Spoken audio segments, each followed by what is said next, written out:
আমরা আলেমদের সম্মান করব, মতের সমালোচনা করব, ব্যক্তি দল গ্রুপ নিয়ে গীবত গিল্লা এগুলো বর্জন করব। কথা কি বুঝতে পেরেছেন? আমি একটা কথা সব সময় বলি, যেহেতু এই মাহফিলে অনেকে আসছেন যারা আগে আসেননি, নিয়মিত আসেন না, সেটা হলো আমরা কর্মের আলোচনা, পর্যালোচনা, সমালোচনা করব। যেমন এক টুকরো নাপাক গু যদি কেউ আমার সামনে এনে দেয়, আমি এই গুটাকে নাপাক বলবো, বলবো না? এই গুটা যখন আমি একটা জগের এক জগ পানির ভিতরে ফেলবো, তখন ওই গুটাও নাপাক এবং জগের পানিটাও। যখন এই গুয়ের টুকরোটায় আমি নিয়ে যেয়ে একটা পুকুরের ভিতরে ফেলবো বড়, তখন এই গুটাও নাপাক, পুকুরের সকল পানিও নাপাক।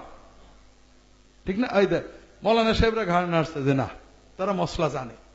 বড় পুকুরের ভিতরে যখন গুয়ের টুকরোটা যাবে, তখন ওই গুয়ের টুকরো নাপাক, এর সাথে যে পানিটা জুড়িয়ে আছে ওইটা নাপাক। অন্য সাইডের পানিতে আপনি ওযু করবেন, গোসল করবেন, খেয়ে ফেলবেন, কোনো গুনাহ হবে না। কথা বোঝেননি? এই গুয়ের টুকরোটা, এই ময়লাটা, এই মরা লাশটা যদি আপনি সমুদ্রের লবণাক্ত পানিতে ফেলেন, তখন আর ওই গু আর গুই থাকবে না। কয়েক ঘন্টার ভিতরে ওটা লবণে মিশে শেষ হয়ে যাবে। যেটা বলছিলাম ভাইয়েরা, আমরা কর্মের সমালোচনা করি। আমরা হয়তো বলি ইল্লাল্লাহ জিকির সুন্নত নাই, এটাকে দিন মনে করলে বেদাত। আল্লাহ আল্লাহ জিকির সুন্নত নাই, দিন মনে করলে বেদাত। প্রচলিত পদ্ধতিতে মিলাদ সুন্নত নাই, মিলাদের কিয়াম সুন্নত নাই, এটাকে দিন মনে করলে বেদাত।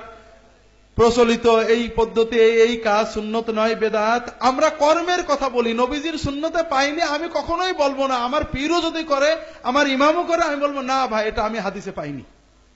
কিন্তু এর মানে এই নয় যে ইল্লাল্লাহ বলে, যে আল্লাহ আল্লাহ বলে, যে মিলাদ পড়ে সবাই সমান। মুমিনের বিচার হবে সকল কর্ম দিয়ে। তার অনেক ভালো কর্ম থাকতে পারে, তার ভুলটা ইজতিহাদি হতে পারে, তিনি না জেনে করতে পারেন। আমি কর্মের সমালোচনা করব যতটুকু কোরআন সুন্নাহর আলোকে করা দরকার বলে মনে করি, কিন্তু মুমিনের ব্যাপারে আমি ভালো ধারণা পোষণ করব। কথা কি বুঝতে পেরেছেন?